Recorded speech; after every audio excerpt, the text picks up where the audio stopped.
Bueno, muy buenas tardes a todos los presentes. Gracias por compartir este tiempo y disponer esta tarde de un buen rato para ser iluminados, guiarnos y acompañarnos en esta reflexión sobre la eutanasia, una tendencia que se está dando en el mundo entero. Ya España, justamente como lo podrá decir el expositor esta tarde, el especialista y licenciado Guillermo Bendaño, miembro investigador de este Instituto de Bioética de nuestra Universidad Católica, y que además tiene algunos escritos sobre el particular. Nos alegramos y nos honramos realmente de que Guillermo nos acompañe en esto y ha preparado y estudiado con tanta dedicación realmente esta exposición, ¿no? Simplemente quiero decirles que nos animemos a seguir defendiendo el don de la vida. Como decía Juan Pablo II, la defensa del don de la vida no es patrimonio exclusivo de nadie, sino que es responsabilidad de todos. Toda persona está llamada a defender la vida.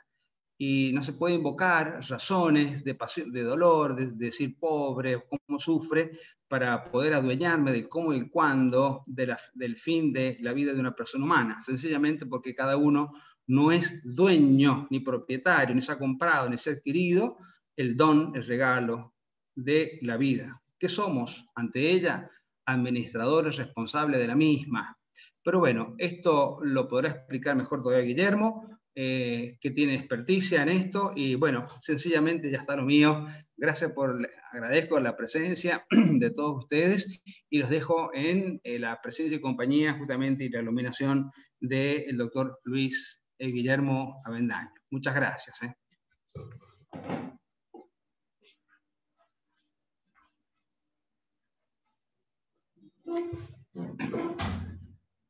Muchas gracias, padre José Juan García. Buenas tardes a todos. Gracias por su presencia. Vamos a iniciar esta charla con ustedes por las preguntas que puedan plantear. Vayan anotándolas en el chat para que podamos conversar finalizada la exposición. Bien. Vamos a hablar de la eutanasia, vamos a hablar de la muerte y la cultura de la muerte, la cultura de la vida. En primer lugar, quisiera hablar sobre algunas definiciones de muerte y la historia de la eutanasia para entrar después en tema puntualmente. Desde el punto de vista de la filosofía, al menos de la filosofía ilemórfica, la definición de muerte es la separación del alma y del cuerpo. Este cuerpo que está animado para coordinar las actividades físicas y mentales. Desde el punto de vista científico, tenemos una definición también a mano que nos puede iluminar al respecto. Podemos decir que una persona está muerta cuando ha sufrido la pérdida total e irreversible de la capacidad para integrar y coordinar todas las funciones del cuerpo, físicas y mentales, en una unidad funcional. Es decir, que desde el punto de vista de la filosofía nosotros podemos decir lo que es la muerte, pero desde el punto de vista científico lo que dice la ciencia es cuándo la muerte se ha producido. Nunca va a poder determinar el instante y la esencia filosófica de la muerte, pero sí va a poder dar las características que tiene la consecuencia de esa separación del alma y del cuerpo. Un comentario respecto de lo que a veces se habla de muerte aparente. No existe la muerte aparente. La muerte en estas circunstancias se relaciona con una pérdida irreversible de la conciencia, pero ya vamos a ver enseguida que no hay una parte del organismo que muera, no puede haber una parte cerebral o una parte pulmonar o cardíaca que muera, es la persona toda, es una unidad que muere o que vive. Respecto de los criterios de muerte, me gustaría mencionarlo simplemente para ver cuándo se determina que una persona ha muerto desde el punto de vista ético. Hay un criterio cardiorrespiratorio antiguo y todavía válido, que es la pérdida de la actividad cardíaca.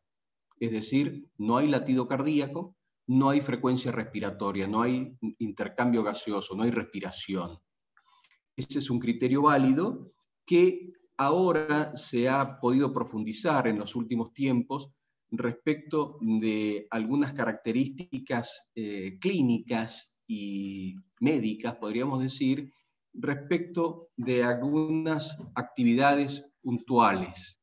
Es decir, que podemos decir que hay muerte en la persona desde el punto de vista de un criterio indirecto cuando hay una disminución hasta una pérdida de la actividad cardíaca por unos 20 minutos más o menos, donde se produce una muerte celular, sobre todo de las neuronas, y eso trae aparejado la imposibilidad de coordinar las actividades físicas y mentales. De modo que un criterio indirecto está relacionado con el corazón, pero también hay otro criterio más directo que es relacionado con el cerebro.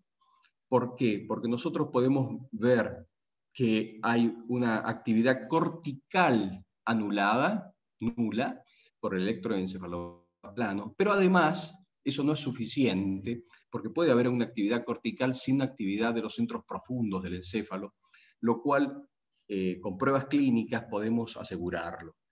¿Y esto por qué es importante? Porque hay veces que puede haber un tejido cardíaco que late o un tejido celular de otra parte del organismo que funciona. Sin embargo, no hay una coordinación de todas las funciones del cuerpo, una coordinación visible como una unidad funcional. En ese caso se puede decir, y la ciencia en las sociedades científicas lo aceptan, y lo ha aceptado también en la doctrina católica a través de sus dicasterios vaticanos. No se puede distinguir entre vida biológica y vida personal, de conciencia y de relación. En el ser humano hay una vitalidad única y mientras hay vida, hay que saber que se trata de la vida de una persona.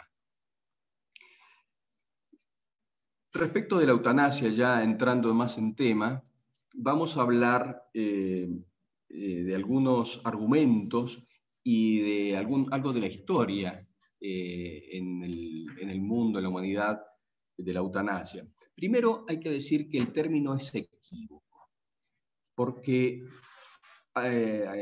acostumbramos a escuchar que la eutanasia es una muerte dulce o una muerte bien llevada. En fin, hay una sombra de tratar de hablar con eufemismo respecto de la eutanasia. En la actualidad tenemos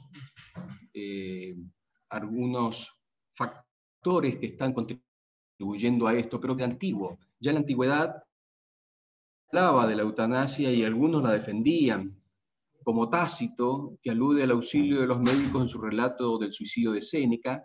Libanio dice: si vuestra existencia resulta abominable, morid. Si os sentís abrumados por la muerte, bebed la cicuta.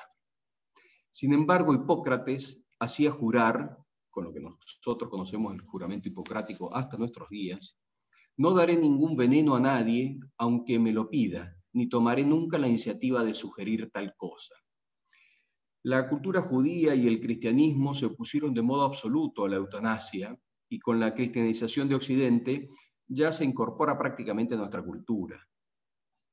Pero ya en el siglo XVI, Francis Bacon acuña el término de eutanasia por su etimología, eu y thanatos, buena muerte, o sí, o muerte verdadera, o muerte real, para este tipo de homicidio. Es decir, que ya con el término va tratando de internalizar algo que va a ser algo no real.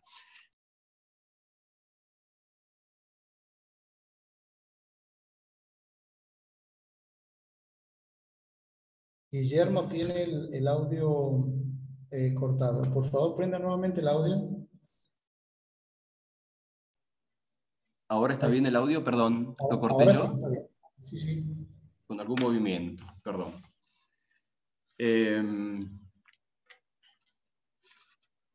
Entonces decía que ya en el siglo XIX se produce un inicio ya masivo de una defensa masiva de la eutanasia, fruto del racionalismo y del materialismo, y en el siglo XX se afianza mucho más, fruto del hedonismo y de la cultura de la muerte.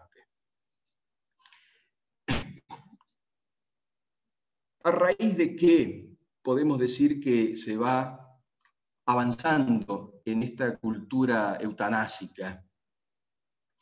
Hay varios factores. La cultura con la mentalidad tecnológica, queriendo desarrollar cada vez más la ciencia y que la ciencia nos solucione todos los problemas, tratando de escapar al dolor y al sufrimiento. Es como que hay un afianzamiento hacia las respuestas que nos pueda dar la ciencia en esta mentalidad tecnológica. También hay una crisis filosófica post-existencialismo y por el nihilismo, también la mentalidad materialista, egoísta, secularista, como vivir si Dios no existiera. Y además, cada vez aparecen hechos particulares y la propaganda o la publicidad en los medios de comunicación y en el mundo que vemos a favor de esta sistemática eutanásica. Vemos diariamente cómo hay casos de, ya lo vamos a ver enseguida un poquito más también comentado, pero empieza la eutanasia a tratar de introducirse culturalmente después del aborto, y hay países que la han introducido hace años, como Holanda y Bélgica. España empezó en enero, introdujeron la eutanasia como nos introdujeron el aborto, así trasnochado, en época de pandemia y sin debate. Y se dan habitualmente argumentos afectivos.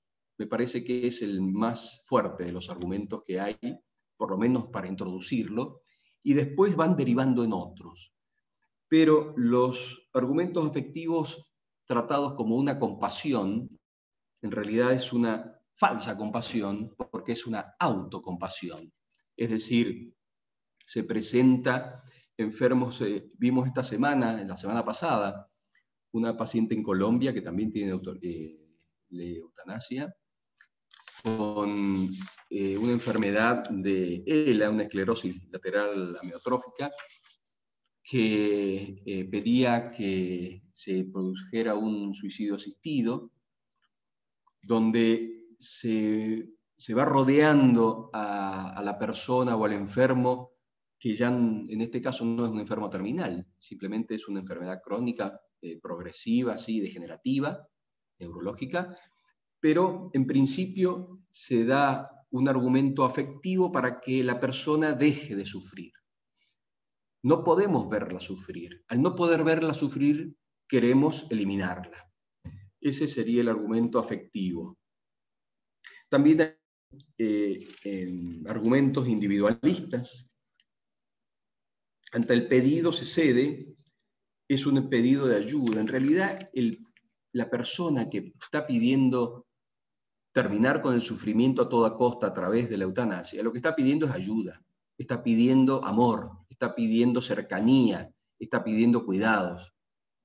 Es una larga historia de la persona enferma que no se la acompaña. Es el gran argumento que decían los médicos ordenados, los médicos fieles a su vocación de médico, que en España, por ejemplo, en vez de dar cuidado paliativo, cuidado de necesidad del paciente en el acompañamiento, que hay un gran desarrollo de la medicina paliativa, en vez de eso se ha ido por la eutanasia. Otros argumentos que se dan son argumentos pseudomédicos. ¿Por qué? Porque se dice que no hay diferencia entre prescindir de los medios extraordinarios o desproporcionados y el producir activamente la muerte. Nosotros tenemos que distinguir, en bioética distinguimos la doctrina de la Iglesia en su magisterio, lo que es el tratamiento a través de medios extraordinarios, que son desproporcionados, y los medios ordinarios. Nosotros sabemos que los medios ordinarios son los medios obligatorios, los que necesariamente tenemos que darle al paciente enfermo, que es la hidratación, que es la alimentación, que es el analgésico, el cuidado. En cambio, desproporcionado o extraordinario no estamos obligados a nadie a dárselos, porque son medios que exceden la proporción que tiene con su enfermedad. Entonces, en estos argumentos pseudomédicos se dice que no habría diferencia entre no darle el medio extraordinario, que es darle para que viva a toda costa. La persona, no estamos obligados a dar todo lo que la ciencia actual puede dar a una persona en tratamientos médicos o quirúrgicos o de internación o lo que sea. No estamos obligados. Entonces, dice que puede decir este argumento que sería parecido o lo mismo no darle todo lo que se puede dar y la eutanasia. Entonces, hay un criterio muy claro de diferenciación en este sentido, de modo que el producir activamente la muerte no tiene nada que ver con dejar de dar algo no obligado, no obligatorio. Y lo que están empezando a darse también son argumentos económicos y sociales, que son criterios utilitaristas. Entonces, se ve que cuidar, que medicar, que acompañar a los enfermos es más caro que matarlo. Entonces, hay una tendencia a eliminar personas, ya vamos a hablar cuando veamos la eutanasia involuntaria, que se está dando en países como Holanda, donde hay personas que no quieren que las internen, que no quieren que les hagan nada porque tienen miedo de que las maten cuando ya tienen más de 80 años, ya prácticamente son unos condenados a muerte. Personas sanas, pero simplemente por la edad están condenados a muerte. Es una cosificación de la persona humana. Bien, ante este panorama vamos a ir entrando en tema que tiene que ver con la eutanasia también, que es el suicidio asistido. Una breve mención de lo que es el suicidio frente a la moral. El suicidio consiste en producirse la muerte a sí mismo por propia iniciativa mediante una acción u omisión. Puede ser directo o indirecto. En la antigüedad y ahora hay filósofos que lo consideran lícito, como Hume, Montesquieu, en su momento Schopenhauer, Nietzsche, los estoicos, Séneca. Los existencialistas también lo consideraron como la última libertad de la vida. Era una forma de decir que el suicidio era el último acto libre. También como una cuestión de honor o de honor patriótico o personal. En el cristianismo ha sido inadmisible. Ahora sí tenemos que distinguir la valoración objetiva de la valoración subjetiva del suicidio. Según Santo Tomás, el suicidio directo es gravemente ilícito por lo siguiente. Es contrario a la ley natural y a la caridad, debe amarse a sí mismo. Además, hace una injuria a la sociedad a la que la persona pertenece y mutila, priva injustamente de uno de los miembros que debería colaborar al bien común. Todos somos necesarios y útiles y buenos para la sociedad porque estamos apuntados hacia apoyar y hacer crecer el bien común. De modo que nosotros, por propia voluntad, no podemos eliminarnos de esa sociedad que espera lo bueno de nosotros.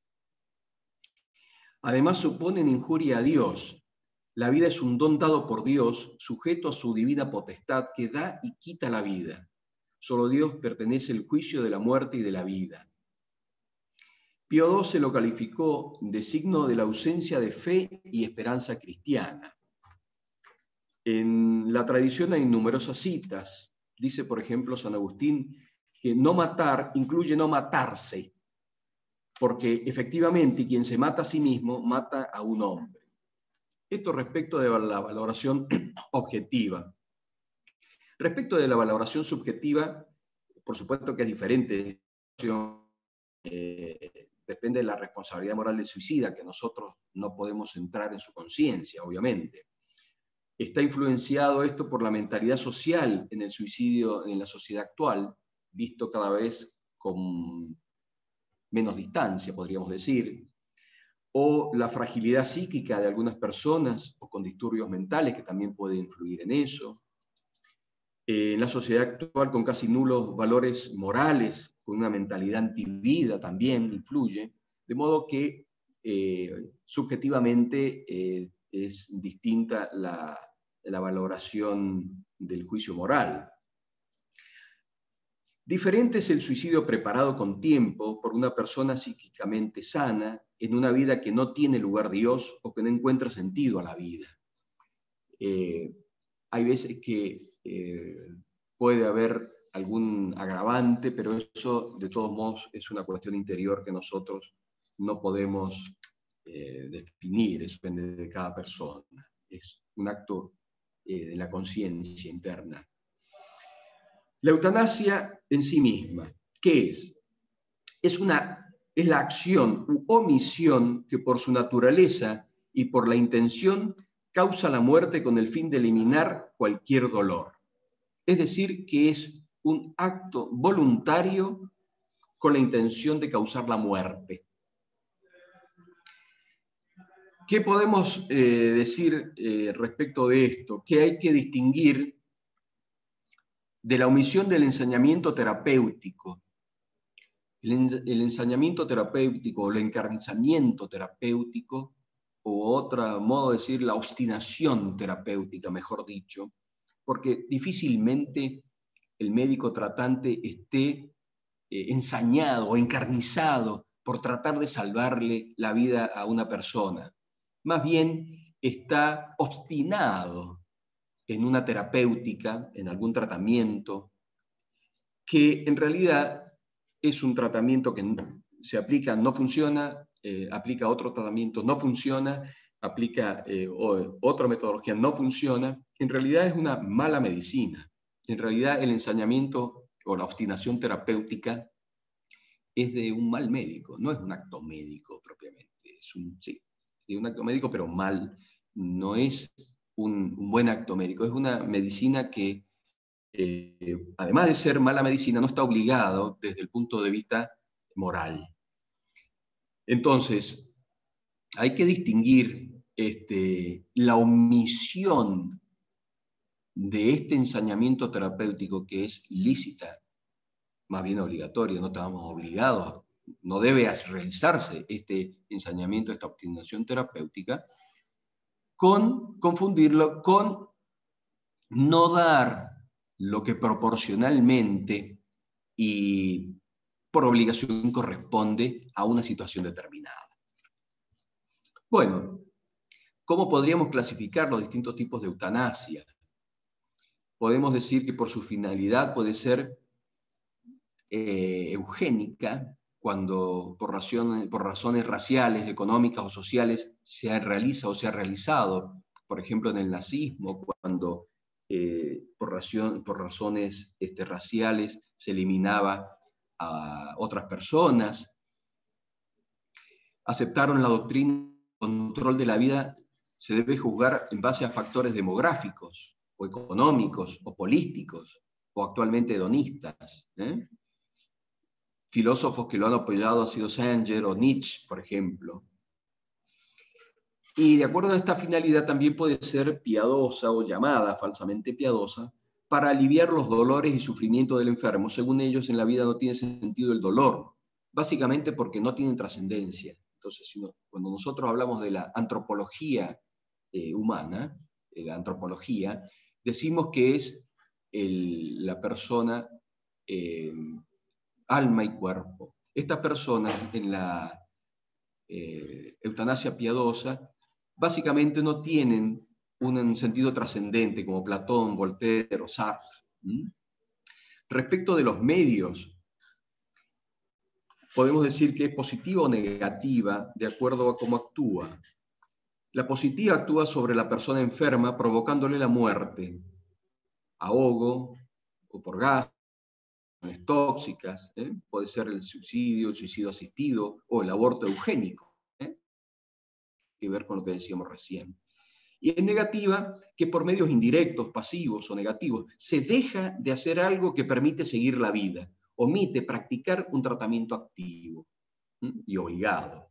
También se llama ortotonasia y en holandés está muy difundido el versterving, que es dejarlo que muera, no darle, es lo más común, no darle lo obligatorio, lo básico, lo mínimo obligatorio que nosotros decimos que debe darse, que es la doctrina y el sano juicio, que es la alimentación, la hidratación, la analgesia, los cuidados.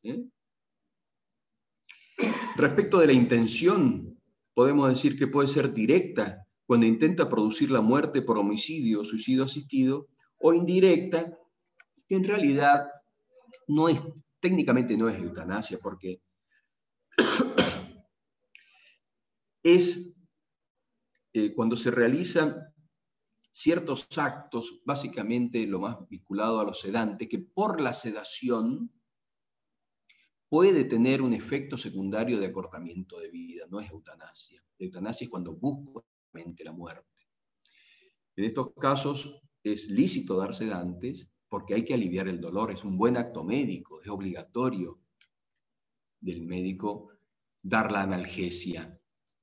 Puede ser que por lo que llamamos el principio de doble efecto haya una acción secundaria no querida de acortamiento de la vida. Abrevia la vida del paciente.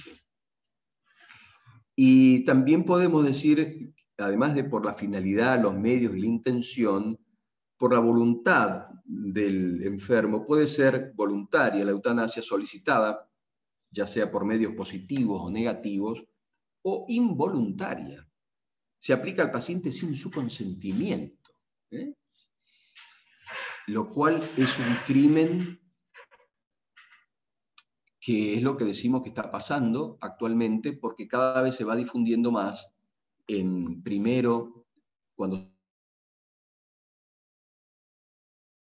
se postula y se aprueba, es para un caso de edad terminal y después vamos viendo que cada vez se extiende más y más. Está comprendida en la calificación moral de homicidio y del suicidio.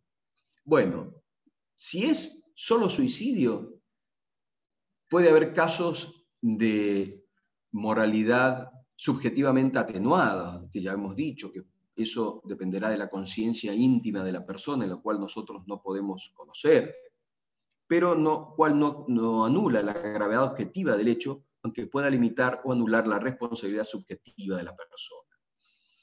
La valoración moral del suicidio asistido, aún por razones de piedad, es más grave por los lazos de parentesco de quien asiste o consiente, o por la justicia o deontología de quienes lo practican. Es una falsa piedad o una perversión de la misma. La verdadera compasión hace solidarios con el dolor de los demás y no elimina a la persona cuyo sufrimiento no se puede soportar. Es perversa porque es realizada por familiares y por médicos que deberían cuidar al enfermo aún en las condiciones terminales más penosas. Y la valoración moral del homicidio, bueno, tiene las características agravantes y repugnantes que ya conocemos del homicidio, cuando una persona se la mata simplemente y no tiene su consentimiento. La eutanasia es un pecado contra la sacralidad de la vida y el señorío divino, contra el sentido del dolor y de la muerte, contra la tarea esencial de la medicina y contra la absoluta indisponibilidad de la vida humana. Dice Juan Pablo II en la Evangelium Vitae Hechas estas distinciones, de acuerdo con el magisterio de mis predecesores y en comunión con los obispos de la Iglesia Católica, confirmo que la eutanasia es una grave violación de la ley de Dios en cuanto a eliminación deliberada y moralmente inaceptable de una persona humana. Esta doctrina es transmitida por la tradición de la Iglesia y enseñada por el magisterio ordinario y universal.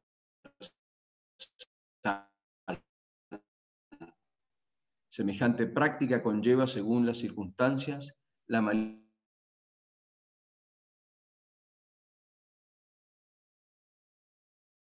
alternativas que nosotros podemos tener al respecto. Me parece que lo más cierto es tener claro la malicia de la eutanasia en sus distintas formas y la alternativa que nosotros vemos en cuanto a proximidad en el manejo de pacientes es de los cuidados paliativos. Nosotros deberíamos desarrollar una medicina paliativa para el cuidado de los enfermos crónicos y de los enfermos terminales, básicamente, de modo de tener esa cercanía, esa asistencia y ese cuidado físico, mental y espiritual, sobre todo en sus últimos momentos. Hay una claridad en cuanto a la pendiente resbaladiza que se habla de los criterios para aceptar la eutanasia, cada vez más laxos. Ahora ya se está planteando no solo para los enfermos terminales, sino, como decía, para los adultos mayores, simplemente para no gastar. O en los niños también, en los niños con malformaciones congénitas o enfermedades congénitas, niños que no son aceptados directamente en su familia, en su sociedad. Los países que han legalizado la eutanasia hasta el momento: Holanda, Bélgica, Luxemburgo, España, Colombia, Canadá y Nueva Zelanda, y que están aceptando el suicidio asistido: Alemania y Suiza. Ahora en España hay un movimiento, por lo menos, para tratar de aliviar esta situación, que es la del testamento vital, que es una alternativa legal, que podríamos conversarla también, respecto de que las personas están tratando de defenderse, de poner en su testamento cuáles son los tratamientos que aceptan y cuáles son los que no aceptan, de modo que no haya un ensañamiento terapéutico y no haya eutanasia sobre sus vidas. Así que, bueno, eso quería manifestar y me gustaría que fuéramos a las preguntas, si se puede.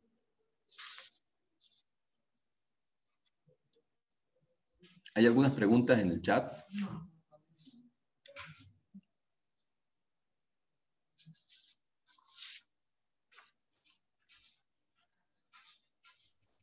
No hay preguntas en el chat, Guillermo.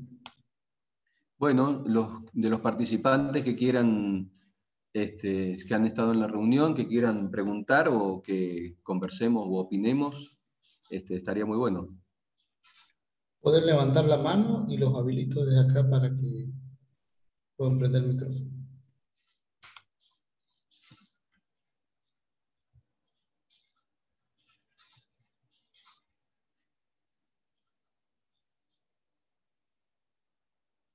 Bueno, pregunto yo. A ver, Luis, ¿cómo se efectúa un testamento vital o qué posibilidades tenemos si está legalmente posible en nuestro país, en nuestra provincia?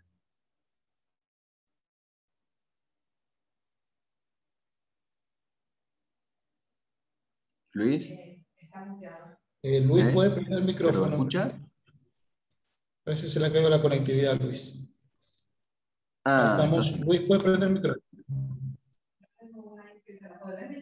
Sí, una pregunta. Ahí veo que puedo comunicarme, Guillermo. Ah, bueno. Bueno, muy interesante la descripción, ¿no es cierto? Y los límites de la eutanasia. A mí me sigue quedando una duda. Quizás más extendida o difundida que la eutanasia activa en la actualidad sea la eutanasia pasiva, que por la práctica médica en el tratamiento del enfermo agónico prácticamente se ha transformado en una práctica de abandono del paciente. Entonces, esta eutanasia pasiva aparentemente se aceptaría como práctica, pero no reconoce límites por el tema de que se está muriendo. Voy a ir en concreto a una situación específica. Hidratación del paciente terminal. Si bien es correcto que para mantener la vida de un paciente se requiere no menos de 1.200, 1.500 centímetros cúbicos diarios, en ciertas patologías que ya están en el ámbito, o sea, transitando o cursando la agonía terminal, por un gesto humano, por un gesto de caridad, un gesto de protección al enfermo, mínimamente a ese paciente hay que darle una hidratación mínima o de sostén. Muchas veces esa hidratación no se logra en algunos centros hospitalarios, por esto decir, no, es peor hidratarlo que no hidratarlo. Entonces quería más o menos conocer tu criterio, porque incluso me ha pasado en una institución de salud en la que vos trabajás, en el laboratorio, o sea, donde vos tenés laboratorio. Sí, la hidratación no puede eliminarse nunca. O sea, hay veces que hay algún médico que pueda como írsele la jeringa por ahí y darle una dosis más de algún analgésico y que pueda producir un efecto neurológico más intenso. Puede ser que crea que está haciendo un bien y puede ser que crea lo mismo con la hidratación.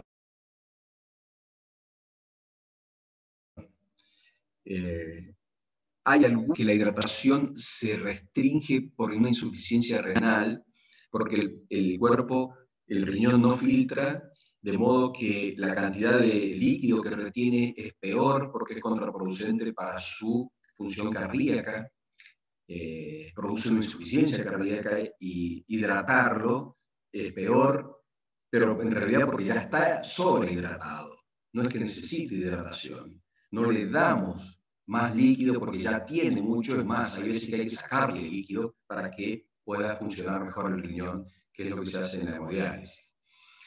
Pero la hidratación o el paciente hidratado debe estar siempre.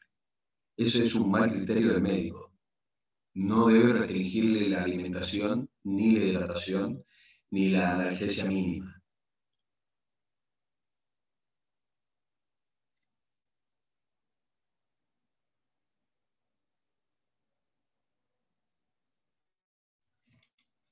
Muchas gracias por la respuesta, Guillermo. Bueno, nada. Acá hay otra pregunta en cuanto al ensañamiento terapéutico, ¿cómo se podría implementar una tarea de concientización para familiares?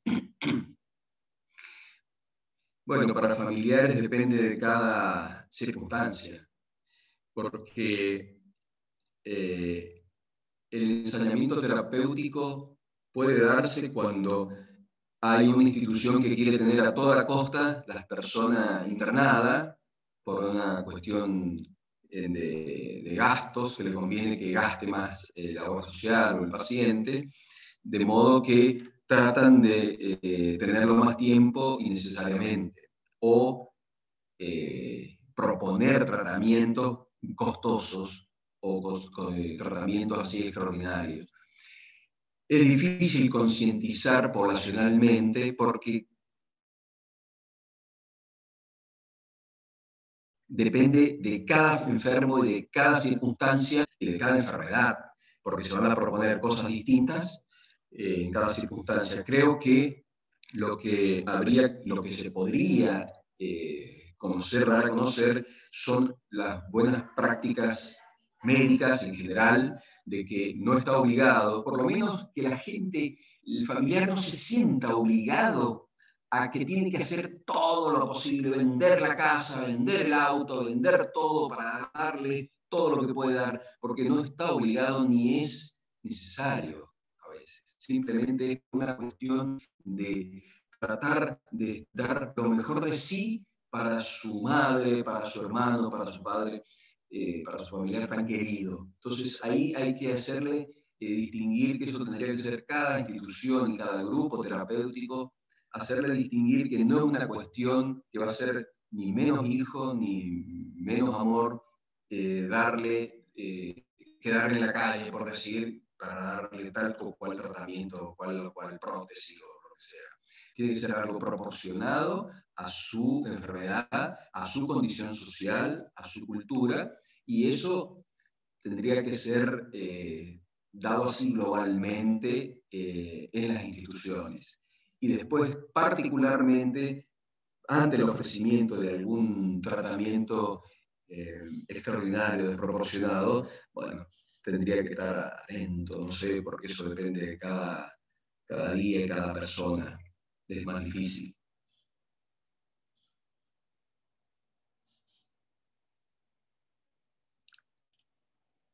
Bueno, ¿alguna pregunta?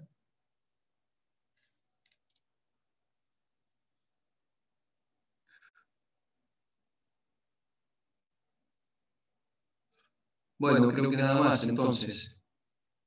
Espero que haya sido... ¿Hay otra pregunta?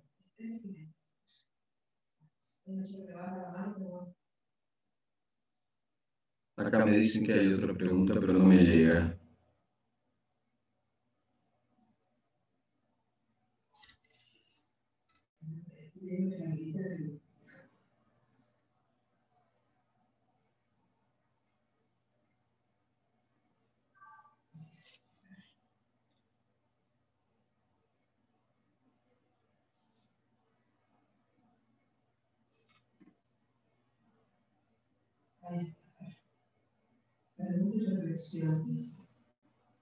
A ver, ¿cuál sería la pregunta?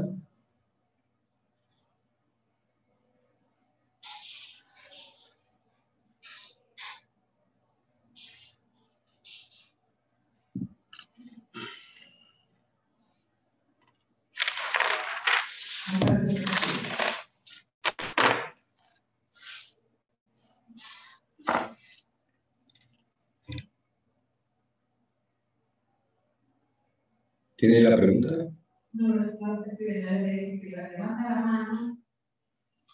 Bueno, si no terminamos.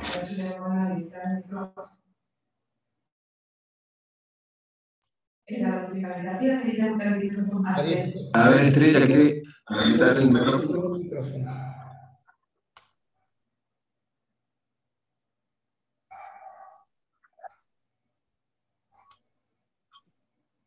Hola, perdón, no podía. Mi pregunta sería si la limitación del esfuerzo terapéutico cuando se retiran medidas de soporte vital se considera también eutanasia. Por ejemplo, un paciente que está en condición crítica ya eh, sin posibilidades de recuperación, y uno puede no quitarle la hidratación ni la alimentación, que serían básicas, pero sí la ventilación mecánica o la diálisis, por ejemplo. Escuché entrecortado, perdón. ¿Cuál sería la pregunta?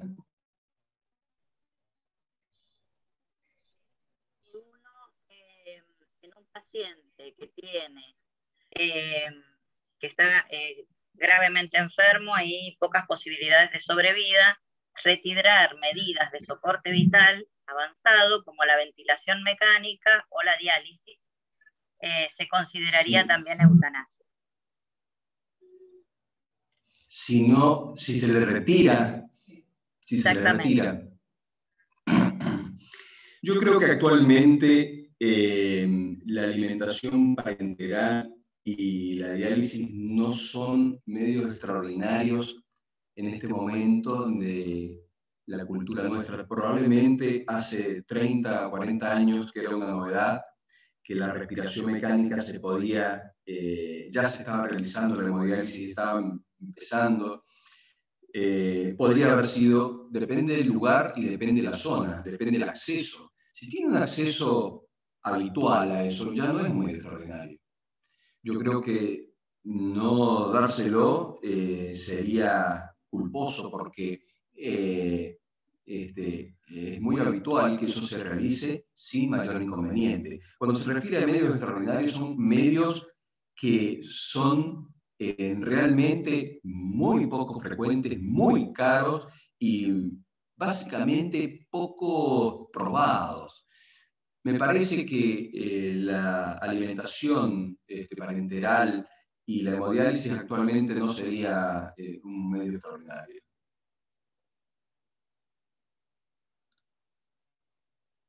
Me parece que sí sería obligatorio darlo en la medida que pueda y que distinto sería que tuviera que pagarlo a la persona y que no tenga medios económicos, pero si lo cubre su seguro de salud y se le ha estado dando ese tratamiento, ¿por qué no seguir dándoselo?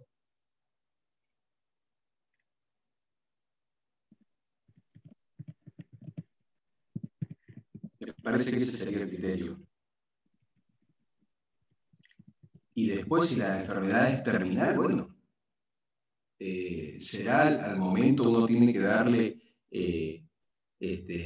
si ya hay una insuficiencia renal y uno ve que no funciona ese tratamiento, bueno, ya sería algo, hay que ver la respuesta que tiene ese tratamiento. Si no hay una respuesta del tratamiento de la diálisis para una respuesta renal, si no hay una respuesta, quiere decir que no está funcionando el tratamiento.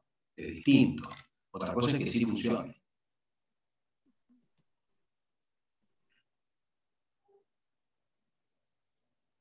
¿Le queda más o menos?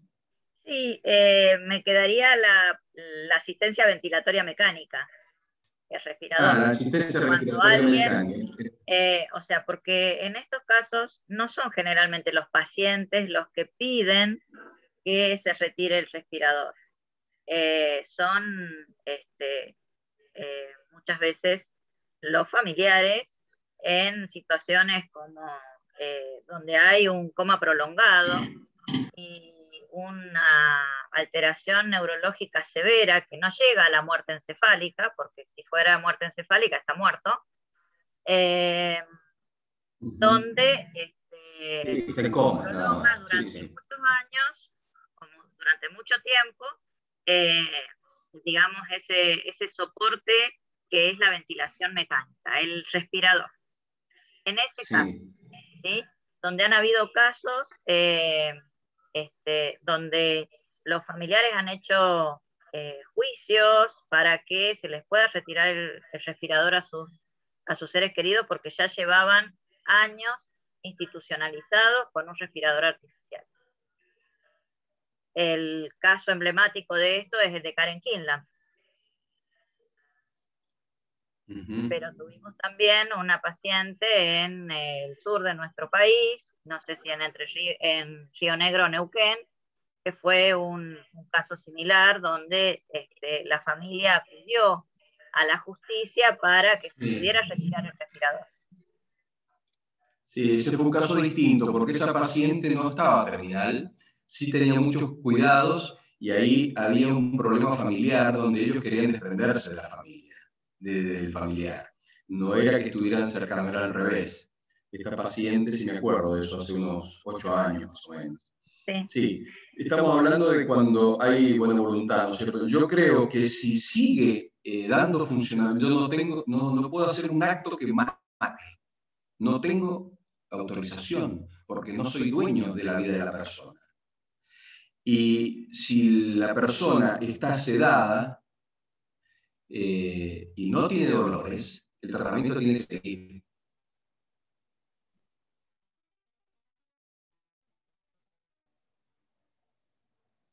O sea, el tratamiento está funcionando. y la persona no está muerta, está viva, de darle lo que está manteniéndose. Si fuera, ahí entra el tema de lo proporcionado y desproporcionado. Yo creo que actualmente un medio de respiración artificial no es por desproporcionado ahí. Ahí es un tema de tiempo, de cuánto tiempo, porque la gente cree que por mucho tiempo cambia y dice poco tiempo puede ser y mucho tiempo no. No, en realidad no depende del tiempo. Si yo tengo la posibilidad de darle los medios y son los que están funcionando, al alcance tengo que dárselos.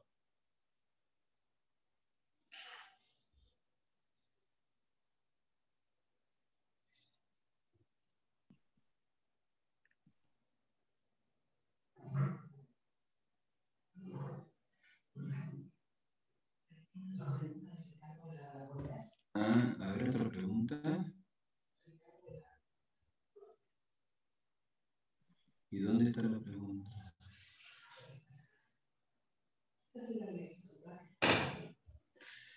El criterio de muerte para los pacientes donantes. Se usa el criterio directo neurológico, que se llama actualmente el criterio neurológico para los donantes, porque es un criterio real donde se ve que hay inactividad de la corteza cerebral e inactividad de los centros profundos del encéfalo. El paciente, por ejemplo, el del bulbo raquídeo no funciona, tampoco los de los centros oculares y de las actividades profundas de coordinación. De modo que se hace la prueba clínica de que el bulbo raquídeo no funciona, por ejemplo, además de las pruebas ópticas. Se certifica que los centros profundos no funcionan. No hay circulación arterial, no hay actividad de coordinación y si uno mide la capacidad, puede estar conectado al respirador todavía el paciente, pero está manteniendo simplemente una actividad nutricional y vegetativa, podría decirse, porque es de... No vegetativa, no me gusta el término. Es una actividad de soporte de órganos. Es decir, el corazón está funcionando, pero porque le estamos dando nutrientes y oxígeno. El pulmón no está funcionando, simplemente está funcionando el respirador. Y si uno sacara el respirador, el paciente fallecería porque no tiene estímulo de inspiración. Eso se comprueba clínicamente por medición de la prueba de apnea. De la prueba de apnea con ácido carbónico que supere los 50. Y no tiene respuesta inspiratoria, es decir, que el bulbo raquídeo no funciona. Está ese centro muerto y por ende está todo el encéfalo muerto, por lo tanto la persona ya no tiene la coordinación, el centro coordinador que es el alma que coordina todas las actividades motoras y todas las actividades físicas y mentales. En ese caso, el criterio de muerte que se utiliza es el neurológico y una vez certificado eso, después de que ha pasado el tiempo con los electrocardiogramas y demás, se puede certificar que el paciente ha fallecido. Es difícil observarlo a eso, cuando uno lo observa de fuera, sobre todo para los familiares, porque lo ven que todavía no está frío el paciente sigue todavía con resto de función cardíaca y resto de función respiratoria, pero forzada, y no tiene ninguna respuesta de ningún tipo. Ese es el criterio que se utiliza en los donantes Ese criterio se utiliza para los donantes de órganos que necesitan el mantenimiento de soporte circulatorio, ¿sí? O sea, claro, por ejemplo, corazón, los donantes de riñón, corazón, donde el criterio es corazón, pulmón, y bueno, uno que no se hace prácticamente en nuestro, se hace nada más que en Buenos Aires, que es el de intestino. Es el mantenimiento del donante cadavérico, o sea, lo que se hace es mantener el cadáver.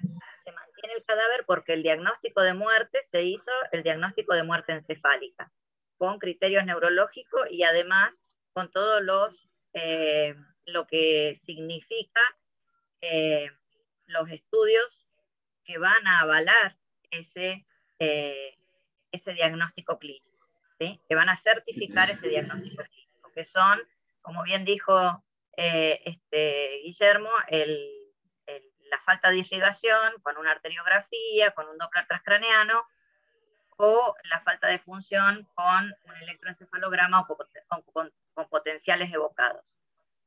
En esos pacientes lo que se hace es mantener el cadáver. Si la familia y el paciente dieron su consentimiento de ser donantes de órganos, en ese caso se realiza la ablación de los órganos para ser transportados y colocados a otros receptores. Pero si no son donantes, uno tiene que desconectar el respirador porque simplemente está muerto. Y otros órganos que se pueden donar y que se pueden trasplantar sin el criterio de muerte encefálica, con el criterio de muerte de falta de funcionamiento respiratorio y corazón, con corazón parado, es piel, hueso y córneas. Esos pacientes no necesitan tener muerte encefálica, se tiene un tiempo desde el momento en que deja de batir el corazón hasta 12 horas para, si son donantes, consentidos previamente, se pueden esos órganos, en realidad no son órganos, son tejidos, córnea, piel y hueso. Eso con respecto a los criterios de muerte encefálica. Y del cuidado del cadáver, porque es bueno, justamente es un cadáver que se mantiene a corazón batiente para que los órganos se puedan donar y se puedan trasplantar. Exactamente, muy bien. Muy lindo soporte, gracias. No es el caso de lo que yo estaba preguntando, que serían pacientes que están con estado de mínima conciencia, ¿sí? Donde tampoco pueden realizar una respiración espontánea, pero no tienen estos criterios de muerte encefálica, donde se puede pedir, digamos, de alguna manera, el retiro de una medida vital como es la ventilación mecánica. Y que eso está bien lo que decía recién el señor Ricardo sobre las faltas de comités de bioéticas que regulen y realicen el estudio concreto de cada caso en particular, ¿no? Porque hay casos donde esto se puede prolongar durante mucho tiempo. Claro, claro. Sí, y eso conviene que sea más discutido. allá de los medios, yo creo que... Más allá de los medios, que son importantes, no solamente para en lo económico, sino también en lo espiritual y humano, también para muchos de los familiares que quedan a cargo de alguien que está sostenido nada más que por una máquina. Nada más ni nada menos. Sí, habría que discutirlo. Yo no sé en los casos límite que sea desproporcionado. Habría que ver si es desproporcionado. Que sea por una máquina, hay que ver qué utilidad tiene. Hay veces que si se necesita para otras personas, podría ser un dato que influye en ciertas circunstancias, es un dato importante, otras veces no. Y habría que ver si, dicho así, que funciona solamente por una máquina, pareciera que es muy artificial, pero habría que ver si en la actualidad es un medio muy desproporcionado, muy fuera de alcance respecto de lo que tenemos habitualmente. Hay que ver la edad de la persona, hay que ver qué patología tiene, hay que ver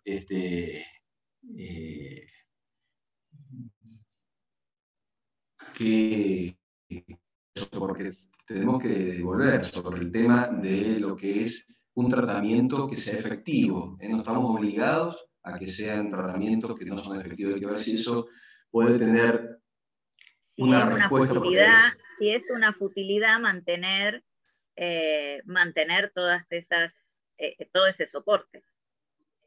Porque si no va a haber cambio en la evolución de la enfermedad, no deja de ser una futilidad aplicar un tratamiento que el resultado final va a ser el mismo.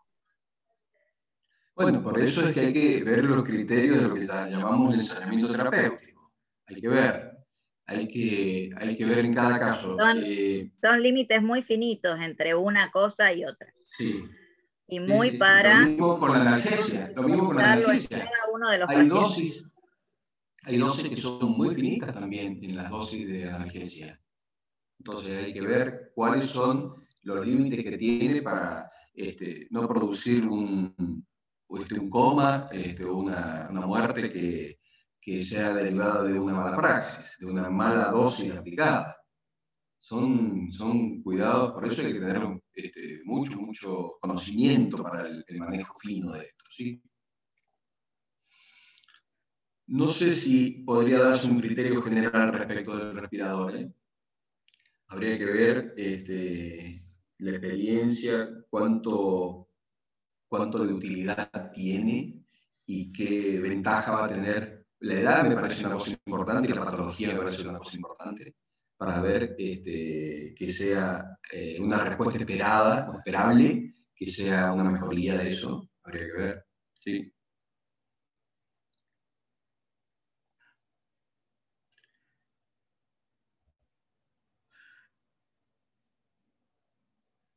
Bueno, ¿algo más?